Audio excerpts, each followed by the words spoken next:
Hey guys, it's Ocean Breezer 325. I want to apologize for all the videos I've posted and have no commentary. Something was up with my system, so I'm here re-recording the video again with commentary. Anyway, so the map we're on is Two Brothers. For those who have seen this, it is a pretty decent match by me.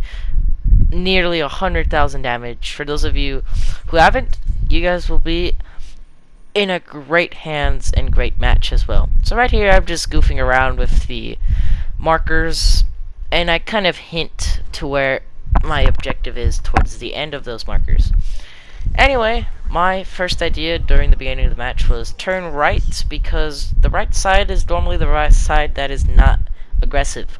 Normally the left side decides to push in and collapses, but I'm pretty confident with this team, so I want to go initiate the push with the right side.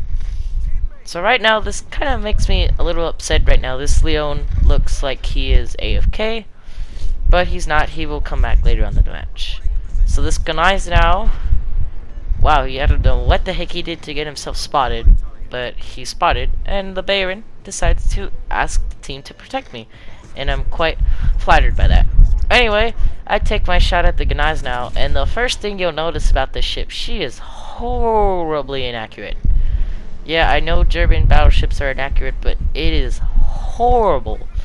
Like, her accuracy is ridiculous. But anyway, the build I'm running with mods is secondary modification 2 and damage control mod 2. I did end up changing that after this game because I watched the gameplay and I realized how inaccurate the ship was, and her secondaries are good enough without the secondary mods. So I do suggest getting aiming systems mod, because German battleships are always inaccurate, but I find the Gneiss now awfully too inaccurate.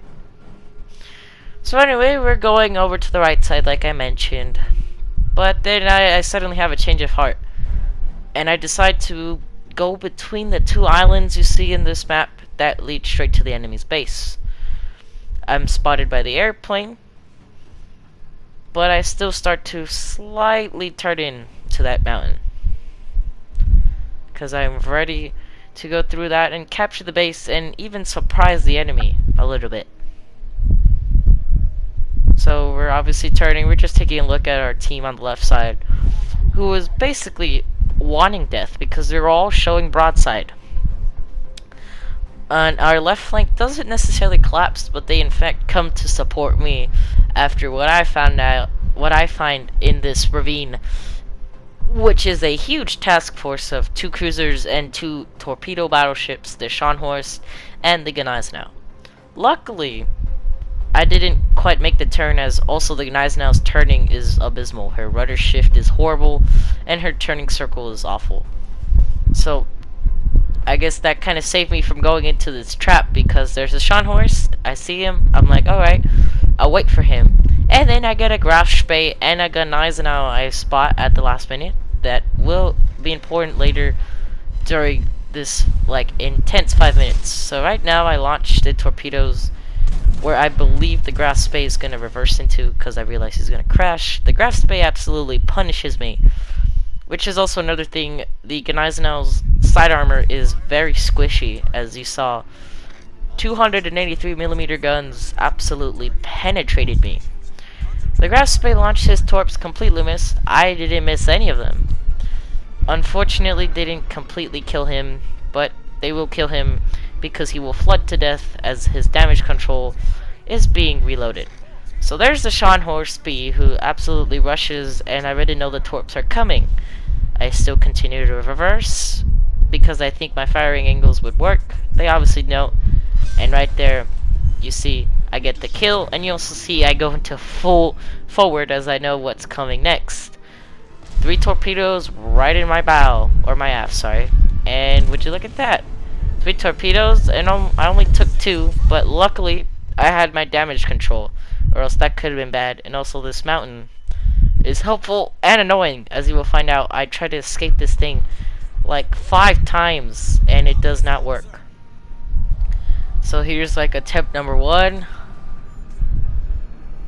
and it doesn't work.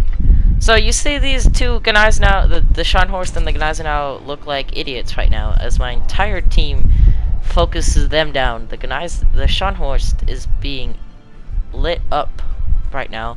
He has multiple fires. He already used I guess he already used his damage control at the beginning of the match.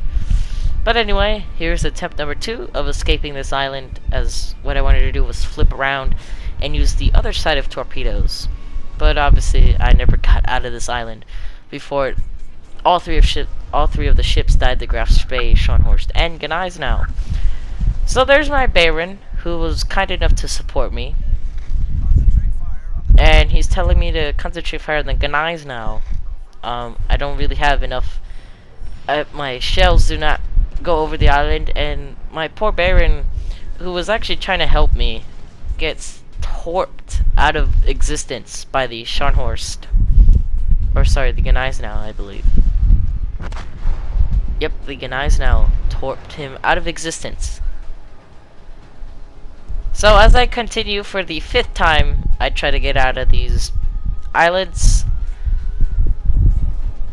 I believe I end up barely making it. I do get slightly better firing angles on my torpedoes now. I still don't 100% make it. I have to full reverse again. But luckily, my torpedoes have good enough firing angles to absolutely torp this Scharnhorst. I take a shot, and there you see horrible inaccuracy. We're only at 1.6 kilometers away, and one of them missed like 20 feet high. So the Gneisenau has terrible accuracy. So I definitely suggest using Aiming Systems Mod 1, because that seems like an obligatory modification. Obviously I didn't have it on this match, so it's just up to your playstyle. If you're more of an aggressive player, then your secondary battery modification 2 will probably fit you more, as you get to shell and dish out a lot more damage with your secondaries than you would otherwise.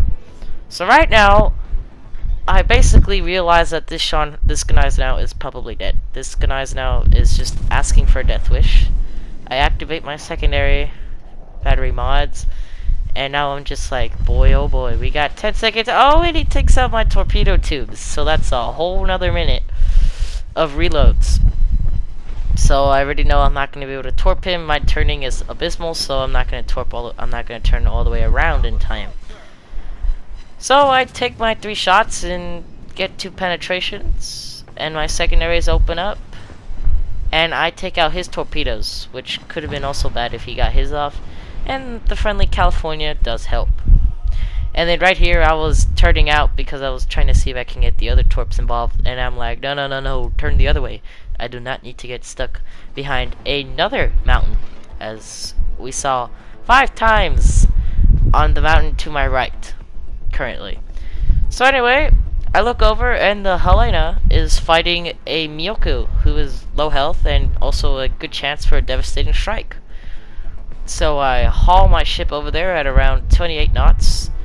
And keep in mind also that I have no upgrades on this Gneisenau, and I did 100,000 damage. So that's pretty impressive under my book. The only upgrades I have is the equipment, and I only have 2 of the equipments. I don't even have the target acquisition mod. So it was challenging, but I think the Gneisenau was a fun ship. You just gotta make sure you don't give up broadside. She is squishy, and also your torp angles are amazing on the Gneisenau, so you can really do a lot. This Gneisenau is flexible and overall a good ship, so it is worth the grind at tier 6. And I take the shot at the Miyoku. So right here you see the accuracy is not that bad, but I guess my luck is pretty bad as I didn't get a citadel. And the Miyoku hasn't learned his lesson. He's still sailing straight broadside. So about 5 seconds reload, and I'm thinking this kid is deleted. And we fire our guns, and what do we get? We get 2 overpens, and that Helena steals the kill from us. He thanks us, as I didn't even realize he's actually a lot lower in HP than I thought he was. He is at like 510 HP. So there's the Leon I was talking about. He's not AFK. He hasn't actually taken a single shell this entire game, and he pushes up the middle to get to the cap faster. And I'm kind of wishing I went up the middle, because I would have killed the New Orleans before he did and got an extra frag. But that's besides the point. I saved the teammate. That's more valuable than getting your own kills. If you saw my California game, where team play is valued more than self-play here in World of Warships Legends. So anyway, we're just kind of slowly drifting our way to the enemy's base. And this is also to continue my opinion on the Gneisenau. She's a decent ship. Her 380mm guns, which are the same guns found on the Bayard and the Bismarck, feel very weak on this ship for some reason. And you do miss that 8th gun that you have on the Bismarck. Not gonna lie, an 8-gun salvo would have definitely killed that Miyoku no problem, even with no citadels. But I do feel like this Gneisenau cannot pen any armor whatsoever. Her main battery guns are pretty bad. But that's why she has torpedoes, which have, again, great firing angles, so you don't really have to expose your squishy broadside. Not necessarily giving up citadels squishy, but like, you just soak up all the damage that you take with those shells. You don't necessarily get a lot of critical hits. Again, it's turtleback armor, but her broadside is still too squishy. So I don't suggest using all 6 guns. I do suggest just using your bow guns.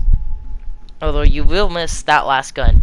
Trust me, firing 4 guns that do basically nothing and are horribly inaccurate, you're gonna miss that rear gun. But your survivability is more important. Obviously, I don't have hull B either, so I might change my mind once I get the other upgrades. So the Helena is following us, and I'm gonna reach up with the Leon. And he looks like he's about to get torped to oblivion by an Akazuki. Luckily, he knew that was coming, and props to the Leon. He did an amazing job at dodging every single torp that Akazuki threw at him. So here I am, waiting and lining up this New Orleans. And look at that, I'm ready for the kill. Let's go. 3 frags on the game. And the heck? How the heck did that happen? I guess my last shell didn't make it in time before the Californias did. So I immediately switched to HE. Again, if you watched my last video, HE is the best counter to destroyers, and the last enemy ship is a destroyer. So might as well put HE. There's no other battleships or cruisers to deal with, so HE is probably your best option. The Akazuki pretty much knows he's dead. He tries to smoke up and torp the Leon again, but he inevitably fails, as the Leon, some odd reason, exactly knows when torpedoes are coming. So again, great props by that guy. Amazing torpedo dodging skills. Didn't take 1 torpedo the entire game. Anyway, we're just waiting for the Akazuki to be spotted, and we find him. I only have 1 gun in range, so I take the shot. And my god, is my luck just not with me this match. And then it comes back for close quarters expert. So, decent game. Around 100,000 damage. And we did assist, or we didn't assist in the capture, but 6 torpedo hits, 25 shells hit. Anyway, this is my commander build for auto celiacs. You can pause it or whatever you want. Anyway, thank you guys for riding the waves with Ocean Blizzard 325, and have a great weekend and Friday.